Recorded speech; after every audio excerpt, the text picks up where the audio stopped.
Hello bachcho, let's see this question. This question says a state current carrying conductor is placed in such a way that the current in the conductor flows in the direction out of the plane of the paper. The conductor is placed between two poles of two magnets as shown. The conductor will experience a force in the direction toward. तो आपके option है P Q R S और ये south हो गया और ये north pole हो गया आपके पास ये करंट कैरिंग कंडक्टर जिसमें करंट बाहर की ओर आ रहा है। तो यहाँ पर देखिए पहले तो की कॉन्सेप्ट की बात करें कि होगा क्या कि जब भी आपके पास कोई भी करंट कैरिंग कंडक्टर है तो वो मैग्नेटिक फील्ड में रखा जाता है तो उस पर फोर्स लगता है। तो यहाँ पर की कॉन्सेप्ट की बात करें अपन कि की कॉन्सेप्ट क्या होगा तो ये होगा magnetic force on a current carrying conductor, magnetic force on a current carrying conductor, current carrying conductor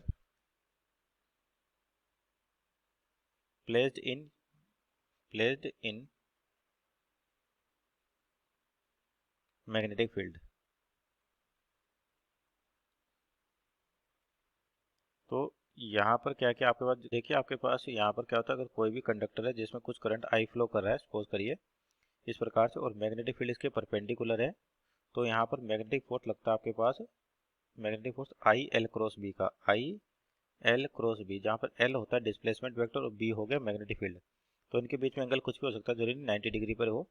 तो आपके पास जो मैग्नेटिक फोर्स का मैग्नीट्यूड आ गया वो होता है I L B sine theta, I L B sine theta और तो मैग्नीट्यूड हो जाएगा मैग्नेटिक फोर्स का I L B sine theta, I L B sine theta. तो एल होता है डिस्प्लेसमेंट वेक्टर, इसकी डायरेक्शन किधर होगी जिधर करंट की डायरेक्शन होती है। तो अपने पास जो सिस्टम दे रखा है इसको देखें कि यहाँ पे आपके पास साउथ है और यहाँ पर क्या नॉर्थ है। तो आपके पास क्या होता है मैग्नेटिक फील्ड लाइन नॉर्थ से बाहर निकलती है और साउथ की ओर टर्मिनेट होती है।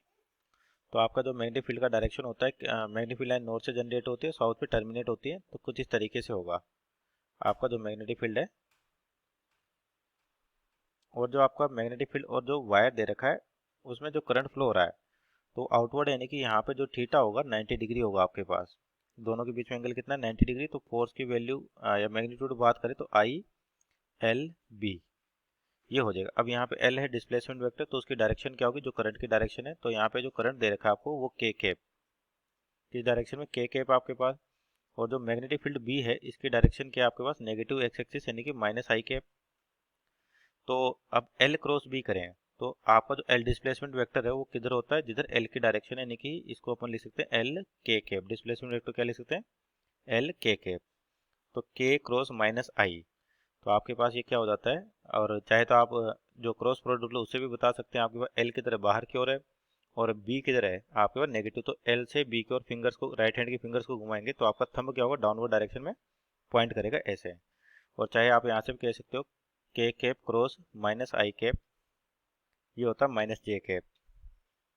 तो यानी कि जो फोर्स लगेगा डाउनवर्ड डायरेक्शन में लगेगा। इसका मतलब ऑप्शन देखे तो पॉइंट क्यू पर फोर्स लगेगा। Means option number B is our right answer. Hope you understood well. Best of luck.